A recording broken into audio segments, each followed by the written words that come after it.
Good morning. My name is Fred Weymouth. I'm on the Board of Trustees. Welcome to our service. Unitarian Universalism encourages an open-ended search for meaning in life and a commitment to asking our values to shape our actions. We are a pluralistic religion that draws wisdom from many sources. We welcome all people into our beloved community of whatever age, race, class, ethnicity, physical ability, sexual orientation, gender identity, or religious background. We especially welcome those of you who may be worshiping with us for the first time. We invite you to join us after the service for coffee and snacks downstairs so that we can get to know each other better. Guests are welcome to participate in any activities in our community. So, no announcements today, so let us take a moment to greet someone nearby who we do not know so that may all feel welcomed here today.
Anybody hears from the Carrington, do you? Well, if there's not, I'll wing it. Let's wing it.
Good morning and Happy New Year. My name is Mike Wilcox. Alan Birch and I are members of the Religious Services team, and the Religious Services team leads services when Reverend Wolin has a day off or is on leave. Assisting us with the service today is Beth Kundu-Vogel, who will be doing a remembrance of Prince. Today we look back at the year 2016 and take note by remembering a few of the many who have died over the past year. Our opening reading this morning is titled Dukkha, they say, written by Elizabeth Tarbox. Dukkha, they say, the Buddhists say, all is dukkha. It is hard to translate, they tell us. It means literally suffering. But the feeling of dukkha is closer to impermanence. The fact of impermanence is central to the Buddhist path to nirvana, enlightenment. Dukkha, all is impermanence. Nothing lasts.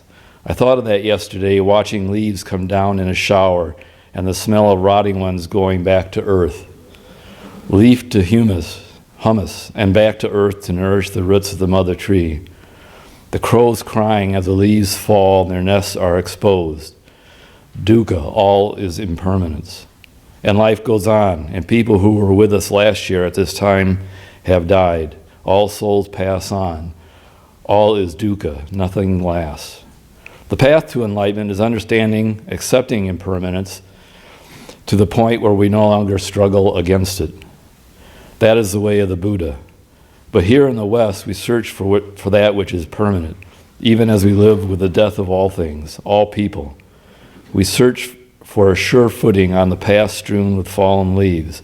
We notice the buds of next year's growth tight curled and waiting.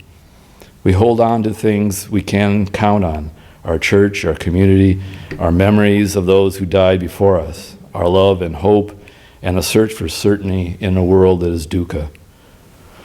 So let us find each other in a changing world. Let us experience love as something which exists, a possibility which is.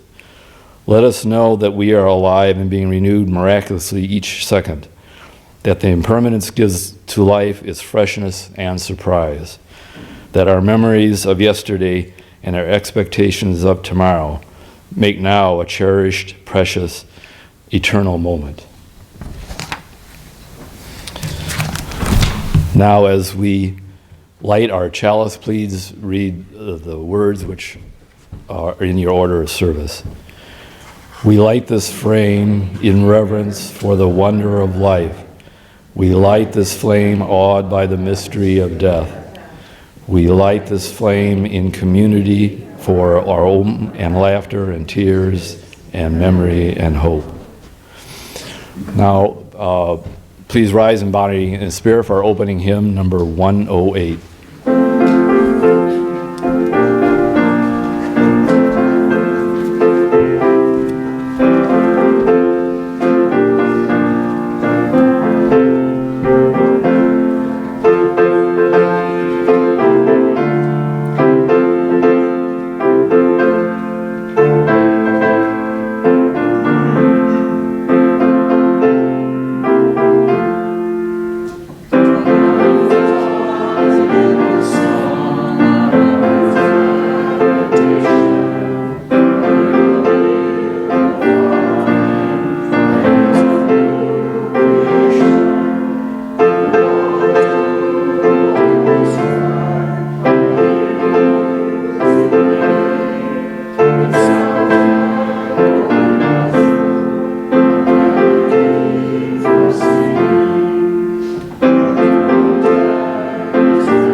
Good morning, everyone.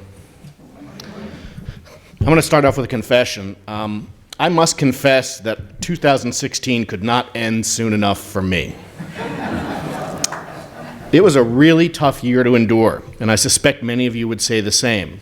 It was a year of disillusion and worry, disappointment and anger, fear and loss. And on top of that, the universe seemed to spend the entire year trying to pull the rug out from under us by taking away so many beloved figures from public life. Musicians and actors, iconic athletes, writers and journalists, even the tiny man whose voice we never heard as he hid within the R2-D2 robot, making it move around. In my mind, this was a particularly bad year for those of us within what has been called Generation X, which I include myself. The rebellious, cynical, and indignant generation of latchkey kids and unmanageable slackers has begun to reach middle age. And so, as 2016 proved to us, our idols, our role models, and our teenage crushes have begun to pass from the earth. We're not the first generation to go through a period of disillusion and loss, and we will not be the last. But I expect that for many of my fellow Gen Xers, this year, 2016, will always be seen as the beginning of an era of loss. And it has seemed, particularly these past few weeks, that there was almost daily announcements of another icon of our times passing. I will confess that I spent most of this week refusing to open articles on my Facebook feed, fearing that any name listed there would be another person that passed away. Maybe this year felt so particularly rough because we were already fragile. Maybe because my generation has not really lost a lot of its icons yet. Or maybe it is because as the generation of cable TV, from the early years of MTV into the age of the internet and the satellite dish, we're particularly attached to the figures we knew only through the media. It's odd, but for me, and I suspect for many in my generation as well, it's not the deaths of newsmakers like Elie Wiesel, Muhammad Ali, John Glenn, or Fidel Castro, which send us racing to communicate with our circle of friends, whether in person or online, to lament. But it's the actors and musicians which seem to hit us more deeply. There's something about the image of Florence Henderson as Mrs. Brady, our ersatz childhood mother, that strikes at the heart of us. Of Gene Wilder as Willy Wonka, and my favorite, Dr. Victor von Frankenstein. Of Alan Rickman as Severus Snape or Hans Gruber. Or, of course, Princess Leia herself, Carrie Fisher. This impacts us on a deep level as a loss, in a way, of our own youth. The same is true of musicians who touched us deeply during these trying teen years when our identities were being formed and our sense of who we were and what we stood for was as much a product of the music we listened to as our parents who kept telling us to turn it down. And this was a really bad year for the children of MTV. Whether it was the made-for-video style of George Michael, the bravado of Prince, or the myriad identities of David Bowie, this was a difficult year for those of us who grew up on music videos and for whom the music and the visuals of these artists opened our eyes to questions of identity, self-expression, or gender fluidity, as well as to the glorious realization that conformity and acceptance did not need to be revered over our own individual sense of self, no matter how eccentric, nerdy, quirky, unconventional, or odd that self may be. In an interview in which he was asked about his music, particularly during the glam rock period of the 70s and early 80s, David Bowie noted, "Glam really did plant seeds for a new identity. I think a lot of kids needed that sense of reinvention. Kids learned that, however crazy you may think it is, there is a place for what you want to do and who you want to be." David Bowie's fluid sense of self, his ability to create again and again new identities and new versions of himself was astounding. From his early Ziggy Stardust persona to the man who fell to earth, to the thin white duke, and even the polished crooner of Let's Dance, Bowie was unafraid to slough off categorization of himself and of his depiction of who he was in order to create something new and surprising. To look at the emaciated and heavily made up Ziggy Stardust, and I've got a good video of that, a good picture of that, we could never have imagined that Bowie would be a great option to sing The Little Drummer Boy alongside Bing Crosby, but there he was. For Bowie, the artistry of his own persona, his image, was as valuable as the artistry of his music. He was proudly androgynous at a time when that simply was not a thing. He could be elegant and decadent, reverential to musical traditions, and wildly innovative. He was a kaleidoscope and an enigma, and in being so, he laid the groundwork for entire generations of musicians and performers, from Lady Gaga to Lorde, Nirvana to the Pixies, The Cure, Queen, Madonna, Boy George. Even Jay-Z has cited Bowie as one of his influences. His music was special, but so too was the creation of image and the celebration of eccentricity. Bowie was a pop art genius to rival Warhol. His concerts, interviews, and public appearances were acts of performance art, designed to raise questions and engage audiences in ways that most pop artists never consider. Was he a fashionista? Was he bisexual, androgynous, schizophrenic? Was he even a human? He asked us to believe he might just be an alien fallen down to earth. With his mismatched eyes, you could almost picture it. And just when you were willing to go along for that ride, he transformed again. Early in his career, Bowie wrote a letter to the company which had just signed him, and in that letter he laid out what would become the essence of his entire career, saying, "I don't know where I'm going from here, but I promise it won't be boring." On his near constant reinventions, Bowie once said, "I reinvented my image so many times that I'm in denial that I was originally an overweight Korean woman."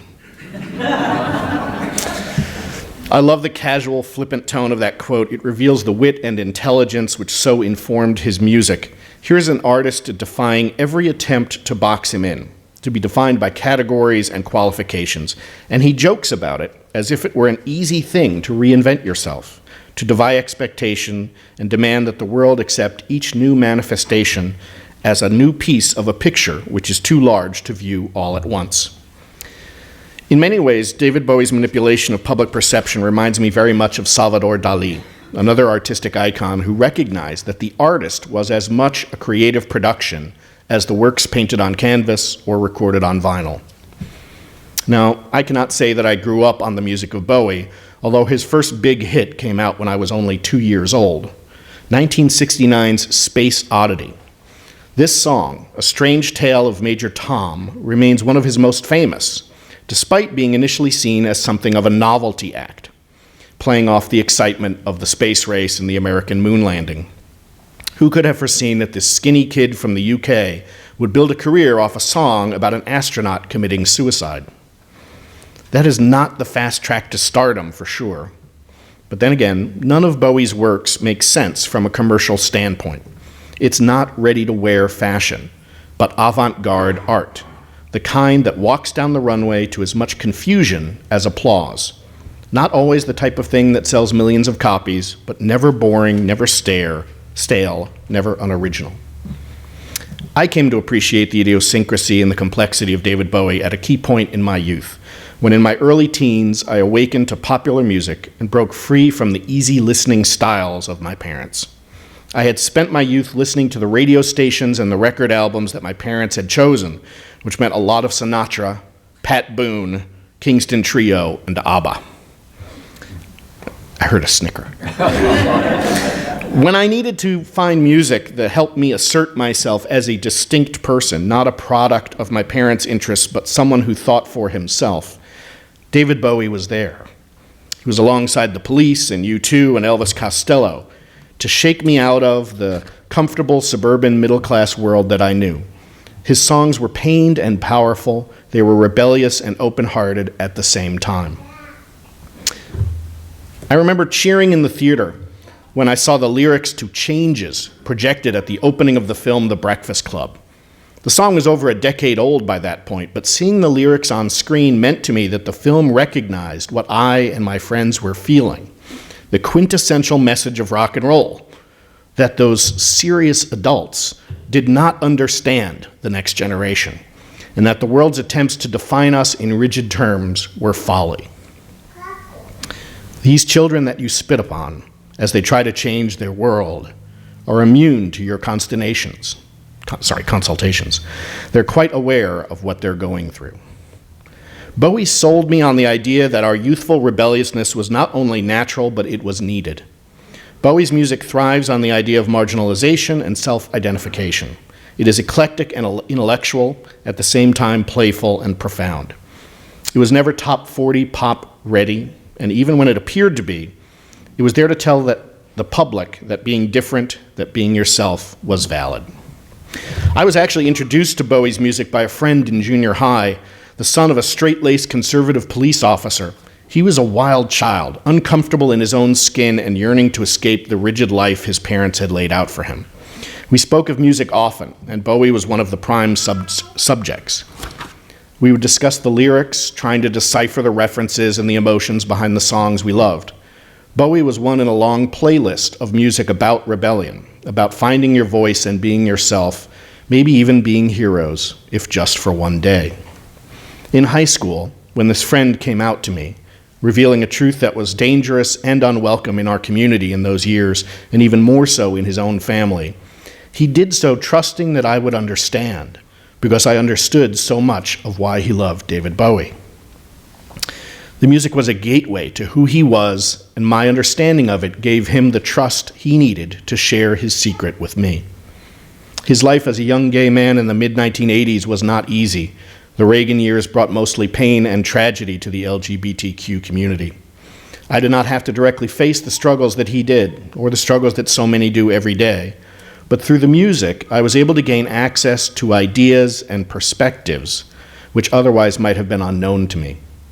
Bowie's lyrics were powerful and deep, and his ever-changing persona was a constant thumbing of the nose against the idea of conformity. And I think that's a good message for young people to hear, that they can be who they are at their core, and that if it clashes with expectations or norms, perhaps it is the norms which are to blame. It is a message I hope our congregation and our faith as UUs confirms as well, that each individual has dignity and worth, and that each of us must follow the path that speaks to us, to become who we are at our core, and to be welcomed into community as expressions of the truly beautiful diversity of humanity. Now, I'll tell you, I am not a musician. In fact, I pretty much feel that I can honestly say I have eaten sandwiches which have had more natural musical ability than I do. So I'm not the person to speak to Bowie's musical genius. I cannot dissect the progression of glam into punk into new wave, or the way he rejected the format of the pop song to create a unique style. I can say that the music itself works for me on a gut level, and that the lyrics reach me in ways that matter. I heard it said recently that when one judges musicians and artists, we are not really evaluating their artistry, but our own deeply personal and idiosyncratic reception of it. That commenting on music is really about commenting on ourselves. I expect that this is true. A song either speaks to us or it doesn't. My favorite musicians may be uninspiring to others, and your musical idol may not speak to me at all. Again, diversity is so very much at the heart of the human experience. But speaking only very generally about music, I believe it is fair to say that one of the best things popular music does is connect with something deep within the people who appreciate it. Not every artist is for every person, but when you find the voices that speak to you, there is a magic in the connection of ideas and feelings. For me, David Bowie was one of those voices that spoke to me and continues to do so. I expect that each of you knows the artist who does the same for you. Maybe you feel the same way about Prince, about George Michael, or Pete Seeger, or B.B. King. And when these voices grow silent, we feel loss, we grieve, and we wish we had had more time with them, even when they are total strangers to us, figures known only through their art. But here's one of the greatest gifts of musicians and of all artists. The artists may leave us, but in their work, they create a legacy which keeps them from truly leaving. I expect I will be listening to David Bowie for the rest of my life. And in doing so, I will keep alive both the artist and the teenager within me who first experienced the magic of his music. David Bowie once declared himself to be an atheist in an interview, though he always said that a part of himself was never willing to go the final step of certainty in his beliefs. He found in music the closest connection to what we would call the divine, a search for meaning, for the unreachable understanding. In his own words, searching for music is like searching for God. They're very similar. There's an effort to reclaim the unmentionable, the unsayable, the unseeable, and the unspeakable. He will be missed.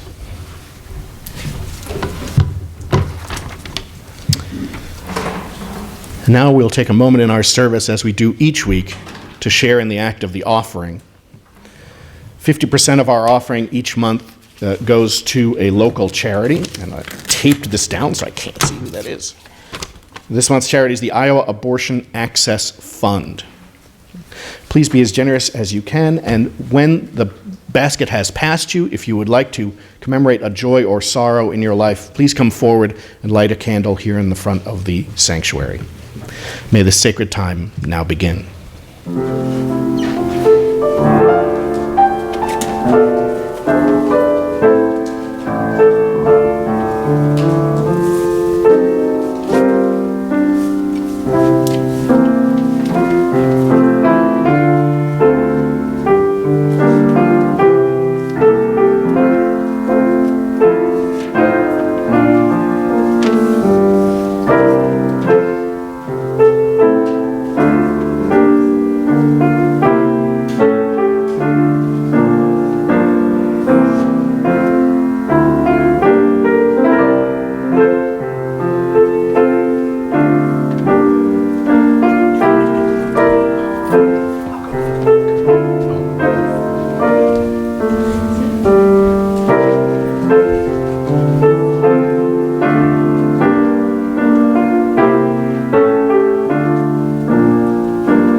Each week we take time in our service to recognize the joys and sorrows of the members of our congregation.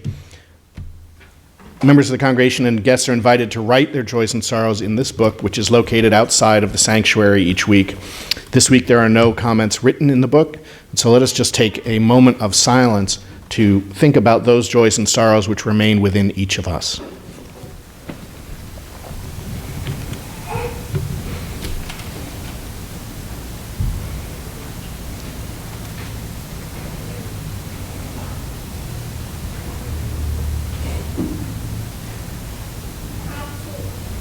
Thank you.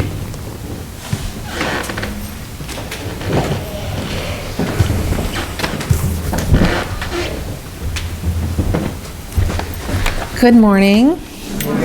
My name is Beth Kendall-Vogel. I think I know all of you here. So Alan contacted me and said, hey, we're doing a remembrance that we always do the Sunday after the first. And I know you're a huge Prince fan, so would you consider talking about Prince? And two things came to my mind immediately. One, I was so flattered that I was asked. Because I am a huge Prince fan. And two, I thought, again, is this church awesome or what? That when we're remembering someone, they think, oh, we got to do Prince. Because I don't think that's being done across town here. So I think I want to explain to some people who are not of our generation, Prince is my Beatles. So this is what I grew up listening to. And while the messages may be a little different in tone, highly sexual, as many of you may know, but he was so utterly talented. And frankly, this is, as a parent now, it reminds me that the messages just that they don't get go over their head, and it's just fine. They take it for what they can get out of it. And so anyways, I have so many memories that are associated with Prince's music. And most of my Prince music began with dub tapes. So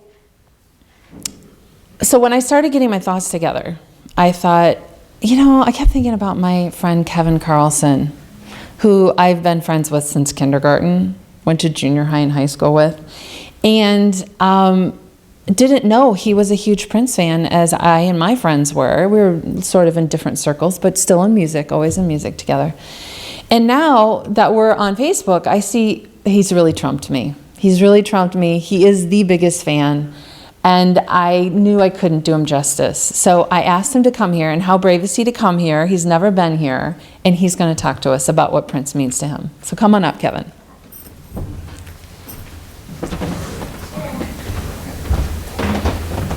He is a prop. That's how big of a fan he is. This is one of them, but this is why I never aspired to be a prop comic, because how do you do this simply to...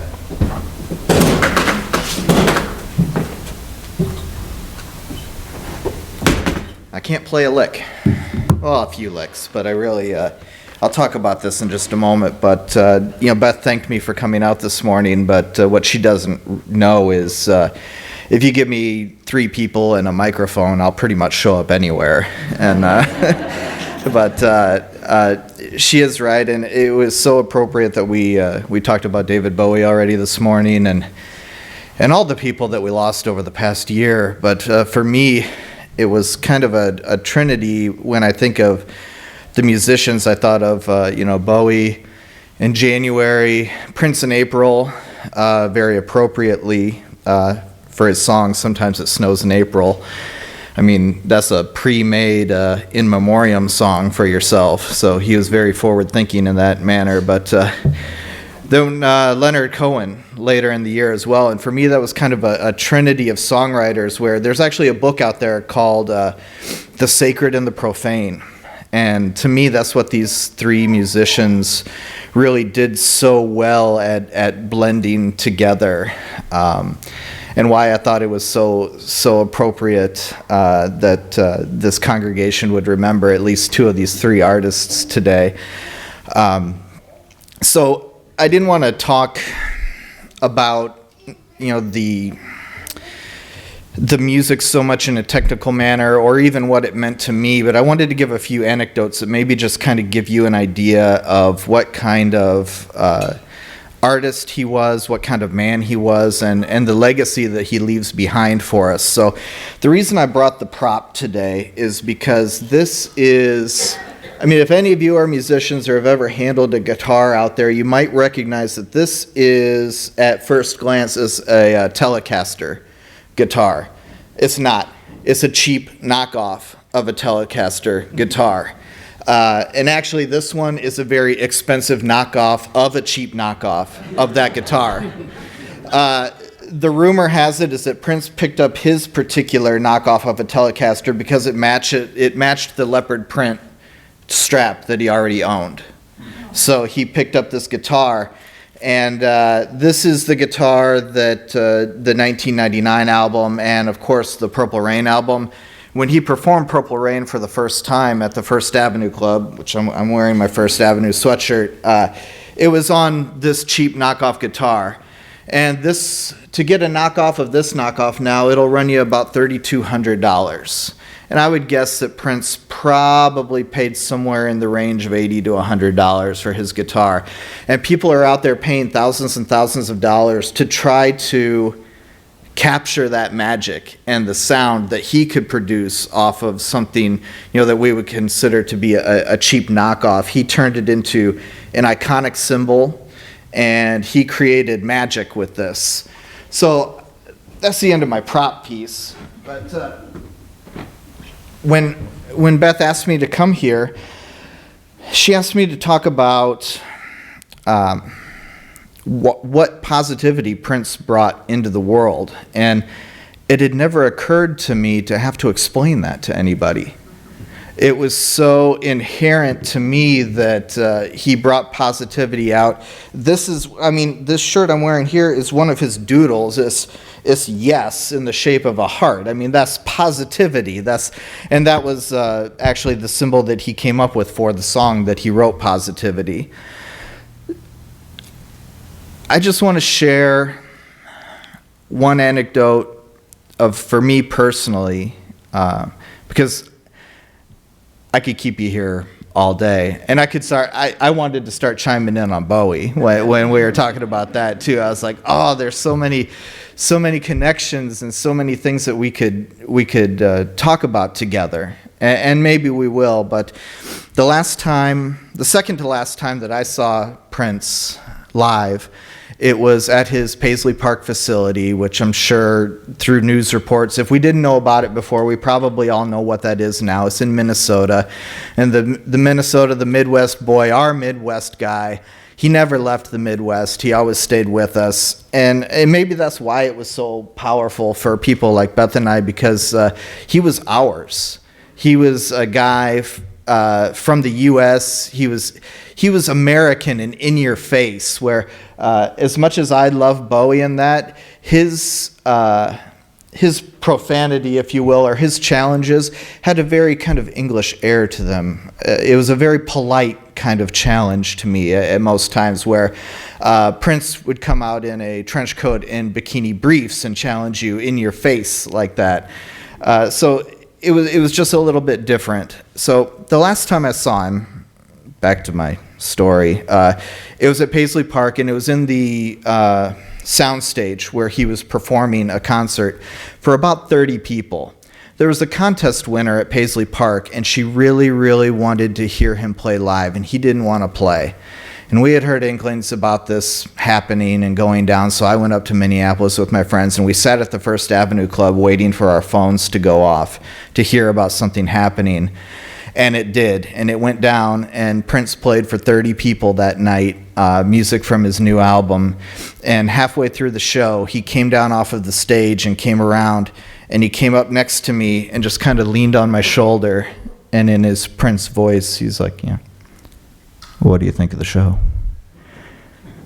And then, as quickly as that happened, there's always, I call her Prince Lady at every Prince show, and it's where if Prince will come anywhere within the vicinity of actual normal human beings, she will scream and run at Prince as if he desired her attention at that moment. And of course that happened. Prince saw it. He feigned surprise and terror and ran back up onto the stage. But to me, that's just the kind of guy he was, an international superstar who in the middle of a show would come down to see someone that he had recognized through years and years of coming to his parties and playing with him, and just have a playful moment with that in the middle of a show for 30 people. So that's the artist that I remember as Prince. And so I thought I'd leave you with a song. I thought, when I drove up today, I saw In Memoriam, and man, I hated that. And I didn't want it to be a sad remembrance. So I thought I'd leave you with a little bit of an unreleased song. This is among us fans. We would pass tapes around of unreleased material that, somehow got out because I was Prince again playing with us, his playful side. He would let music out when the record companies wouldn't put it out. And this was released after his death officially, but I thought if you want to talk about positivity in the world, this is some of his lyrics that I thought brought some positivity to me. This is called Moonbeam Levels. It says, yesterday I tried to write a novel, but I didn't know where to begin. So I laid down in the grass, trying to feel the world turn. A boy loses girl in a rainstorm, nuclear World War III. All that's left is pain and sorrow as far as he's concerned. He says, please send all your moonbeam levels to me. I'm looking for a better place to die. Maybe he's looking for a different world. Maybe he's looking for a brand new high. Maybe he'd like a nice condo overlooking the rings of Saturn. Maybe he wants affection instead of a plastic life. Maybe he doesn't know what he wants at all. A newborn child knows nothing of destruction, nothing of love and hate. What happens in between is a mystery because we don't give a damn about his fate. He said he'll never keep diaries to learn from his mistakes. Instead, he'll just repeat all the good things that he's done. Fight for perfect love until it's perfect love he makes. When he's happy, then his battle will be won. It's never too late. Please send all your moonbeam levels to me. He don't really want to die. And the last piece that came to me when I was sitting out here and listening to your wonderful service this morning is, why isn't a Prince song actually your hymn every week? But that is, where I come from, we don't let society tell us how it's supposed to be. Our clothes, our hair, we don't care. It's all about being there. And I thought that encapsulated this experience for me today perfectly. So I just wanted to thank you for inviting me, Beth, and thank Prince for all of his music, and thank you all for remembering an artist that was truly someone special.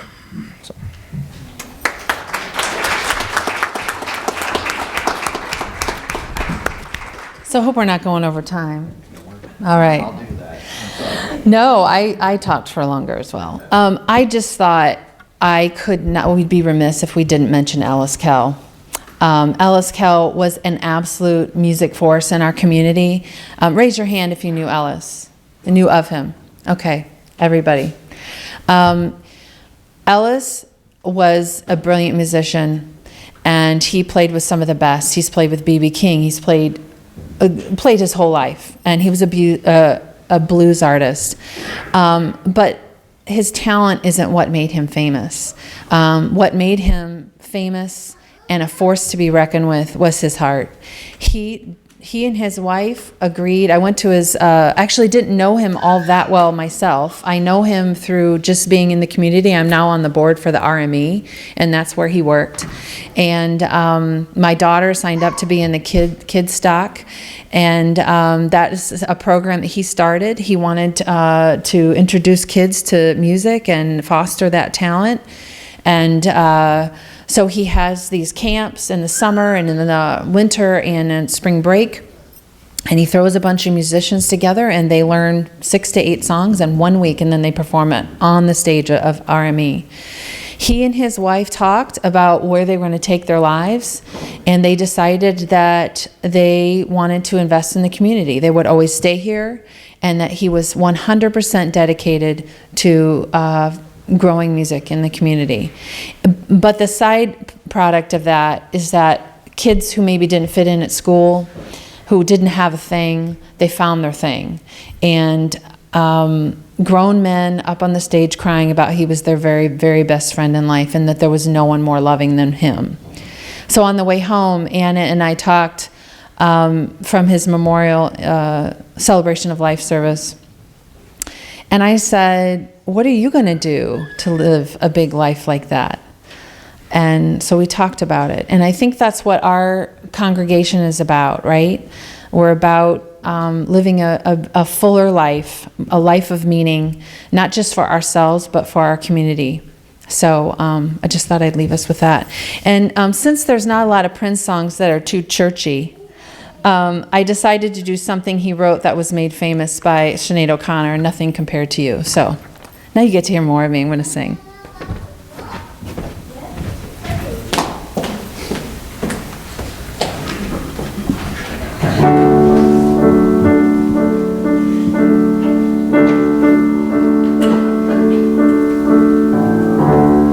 It's been 7 hours and 15 days since you took your love away.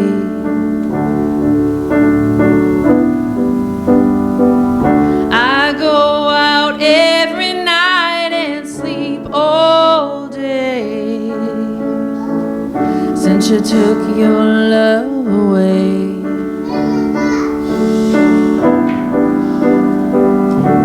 Since you've been gone, I can do whatever I want. I can see whomever I choose. I can eat my dinner in a fancy restaurant, but nothing, I said nothing can take away these blues. 'Cause nothing compares to you.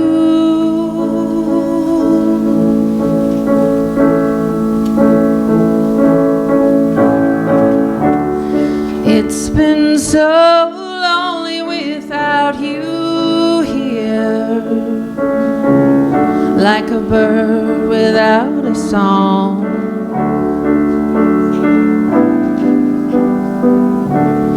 Nothing can stop these lonely tears from falling. Tell me, baby, where did I go wrong? I could put my arms around every boy I see, but they'd only remind me of you.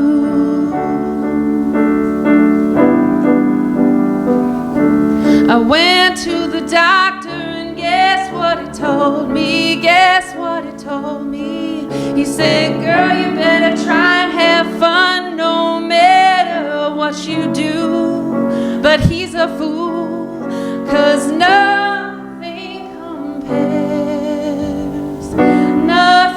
compares to you.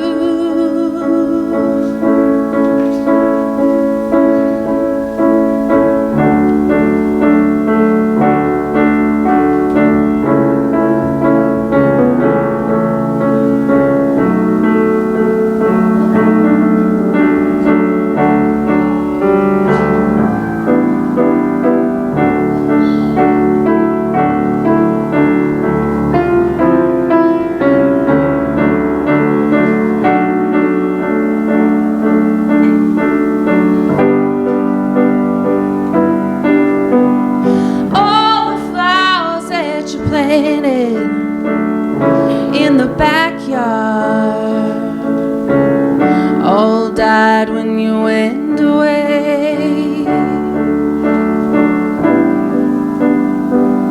I know that living with me, baby, was sometimes hard, but I'm willing to give it another try.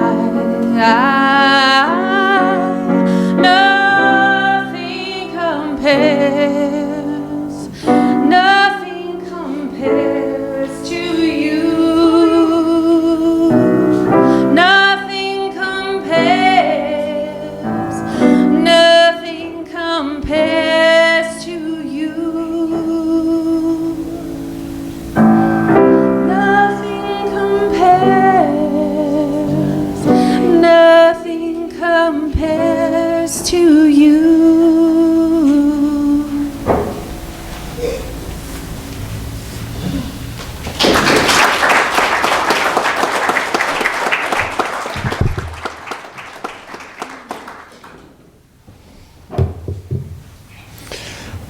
My remembrance this morning is on Tom Hayden, who was a social activist. I recently watched a historical documentary series on Netflix titled The Untold History of the United States that movie director Oliver Stone and historian Peter Kuznick wrote. It was based on their 2012 book by the same title, and that is similar to Howard Zinn's famous book, The People's History of the United States, and that they both looked at underreported events and took alternative views on the common narrative history that we've frequently been told.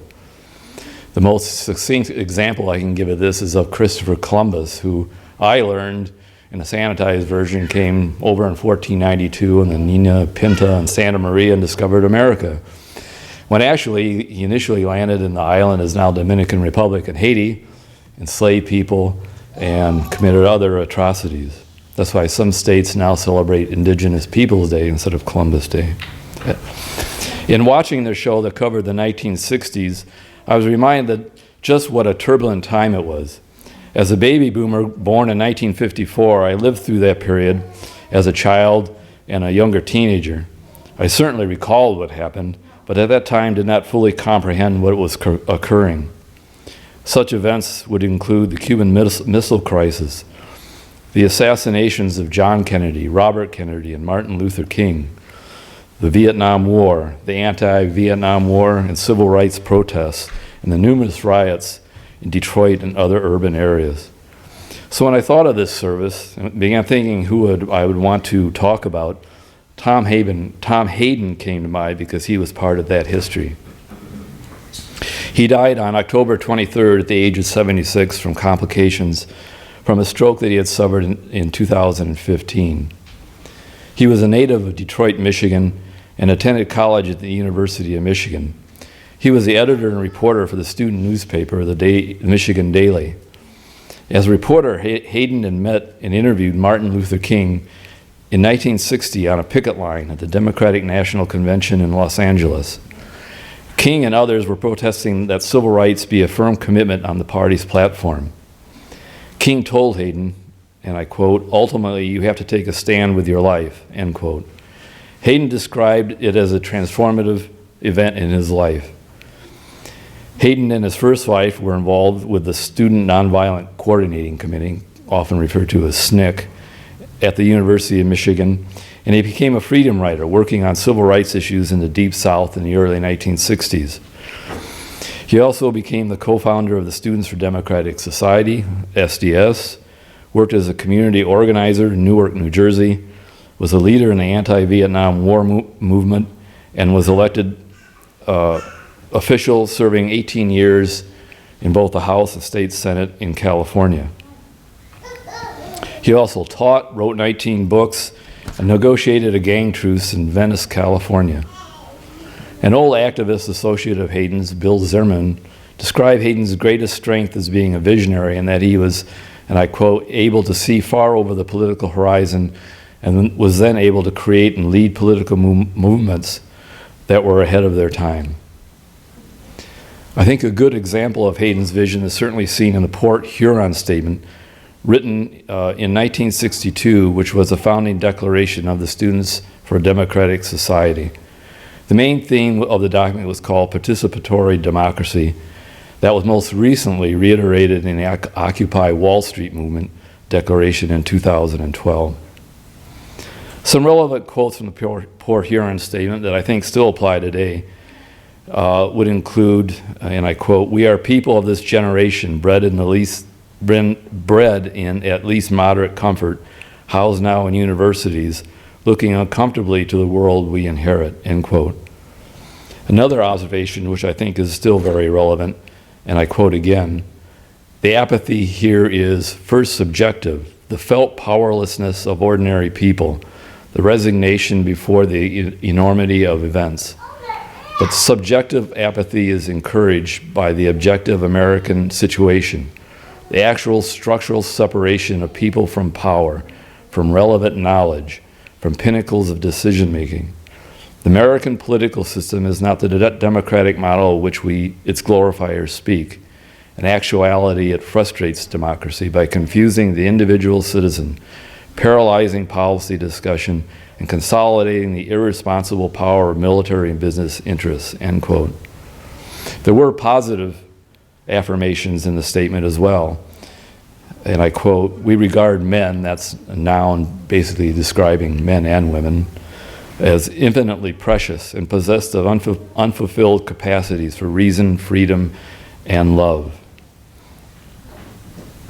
And as a social system, we seek the establishment of a democracy of individual participation governed by two central aims: that the individual share in those social decisions determining the quality and direction of his or her life, and that society be organized to encourage the independence in men and provide the media for their common participation, end quote. In 2012, Hayden wrote a 50-year article in The Nation magazine, which he said one of the most disturbing aspects, as cited in the Port Huron statement, which still holds true today, was the unchanged concentration of wealth. The top 1% of Americans owning 80% of all personal shares of stock. So in regards to participatory democracy, I'll let Tom Hayden explain that in this video.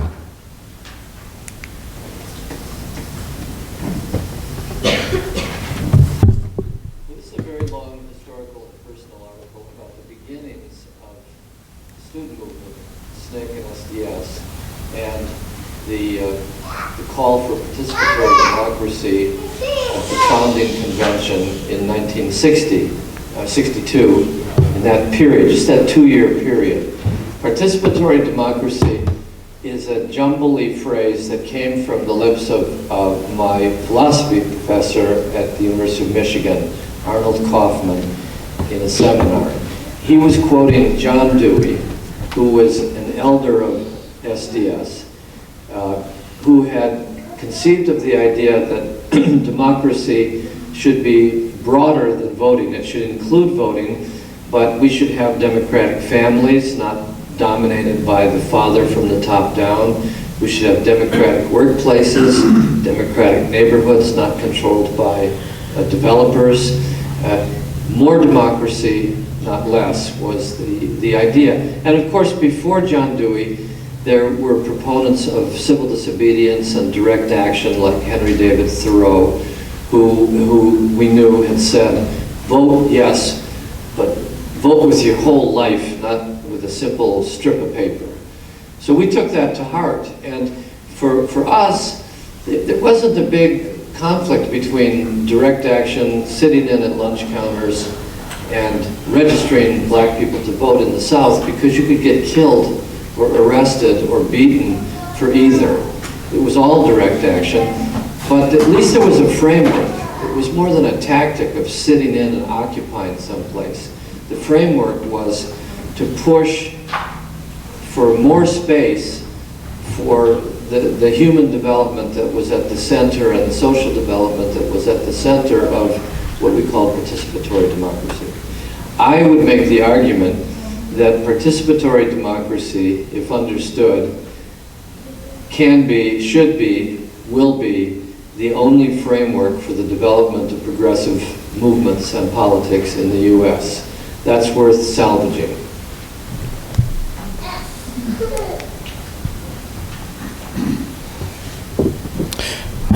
An example of participatory democracy occurs right here in this congregation, in that every year we have a congregational meeting, we vote on the budget, bylaw changes, and for our board of trustees. Another example of participatory democracy which occurred recently is the water protectors up in North Dakota, and here in Iowa fighting the Dakota Access Pipeline, or Bakken Pipeline as it's known here in Iowa. The historian Howard Zinn has stated that reforms like those enacted during Franklin Roosevelt's New Deal were simply pragmatic institutional responses to restore order. Participatory democracy movements in the 1960s did attain many such responses or reforms: voting rights for Southern blacks and 18-year-olds, amnesty for 50,000 war resistors in Canada, the Freedom of Information Act, collective bargaining rights for public employees and farm workers, the Roe v. Wade decision, and the Clean Air Clean Water Endangered Species Acts, to name a few. Nicholas Heyman, who was a correspondent for the Atlantic magazine, stated that Hayden changed America and felt Hayden was the father to some of the largest mass protests in American history. Richard Goodwin, who was a speechwriter for Lyndon Johnson and John Kennedy, said that Hayden, and I quote, without even knowing it, inspired the Great Society. That was Lyndon Johnson's version of Franklin Roosevelt's New Deal. Brought us such programs as Medicare, Medicaid, and the Older Americans Act, to name a few things.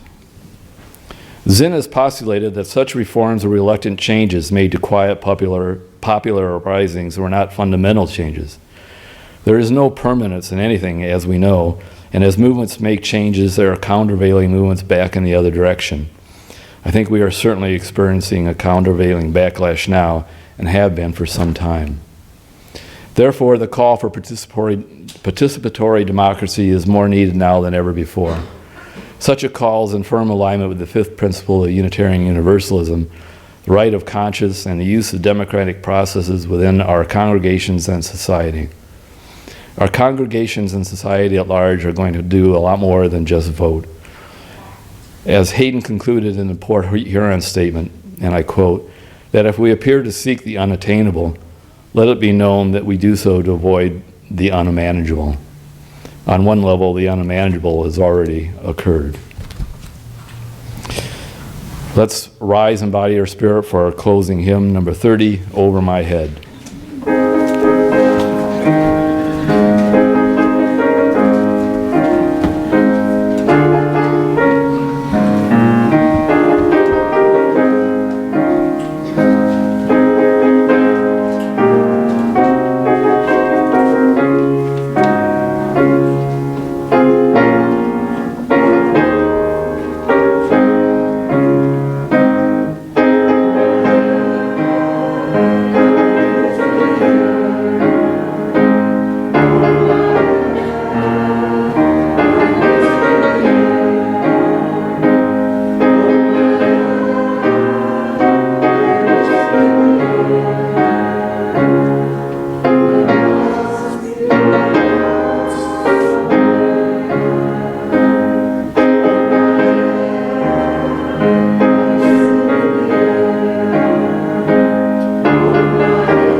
For our closing words today, we turn to the words of Elie Wiesel, another in the list of 2016 passings. In his work, The Night, Wiesel, a Holocaust survivor, recounts his experience in the concentration camps, where death is an all too familiar presence. In his personal story, these words greet him upon his first night. There's a dark context to them, but I believe that they also speak to us all as we consider those lost this past year and our continued path forward into the future.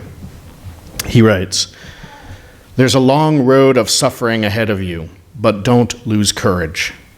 You've already escaped the gravest danger, selection, so now muster your strength and don't lose heart. We shall all see the day of liberation. Have faith in life. Above all else, have faith. Drive out despair, and you will keep death away from yourselves. Hell is not for eternity. And now a prayer, or rather a piece of advice. Let there be comradeship among you. We are all brothers, and we are all suffering the same fate. The same smoke floats over all our heads. Help one another. It is the only way to survive. Now, if you will join me in the extinguishing of the chalice, the words are in your order of service. This candle I now rest, yet its flame carefully my soul carries forth to lighten my paths on windy days yet to come.